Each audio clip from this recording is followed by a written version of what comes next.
Beautiful geniuses, how are you, my darlings? I love you all so much. I'm so happy I got my beautiful faux fur, rabbit fur, TEMU blankets. Isn't it lovely?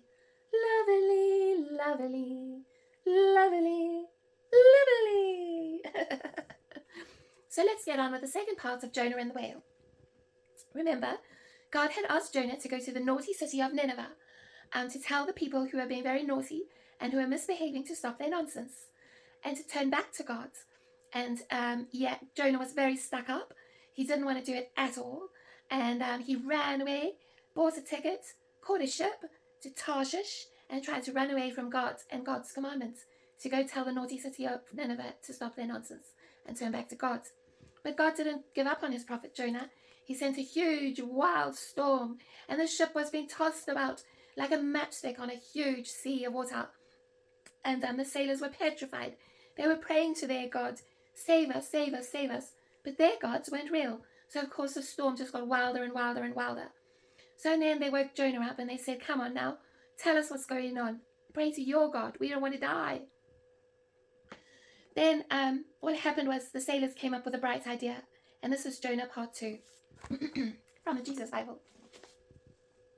Then the sailors said to one another, come, let us cast the dice, or the lots, that we might know whose fault this evil has come upon us.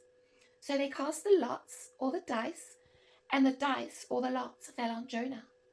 Then they said to him, tell us on whose account this evil has come upon us. What is your occupation? Where do you come from? What is your country? And of what people are you? And Jonah said, I am a Hebrew, and I fear Yahweh, the Lord, the God of heaven, who made the sea and the dry land. Then the men were exceedingly afraid, and said to him, what is this you have done? For they knew that he was running away from the presence of Yahweh, or God, the Lord, because Jonah had already told the sailors. Then the sailors said to him, what shall we do to you, that the sea might quiet down for us? For the sea grew more and more and more tempestuous. Jonah said to them, pick me up and hurl me into the sea, and then the sea will quiet down for you.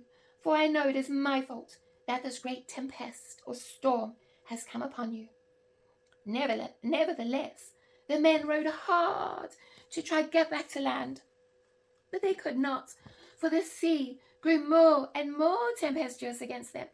So what was a huge storm had now turned into a gigantic, almost like, well, think of Cyclone Helene that's hurtling towards Florida. Imagine being caught up in that storm on sea. Something a bit like that, I guess.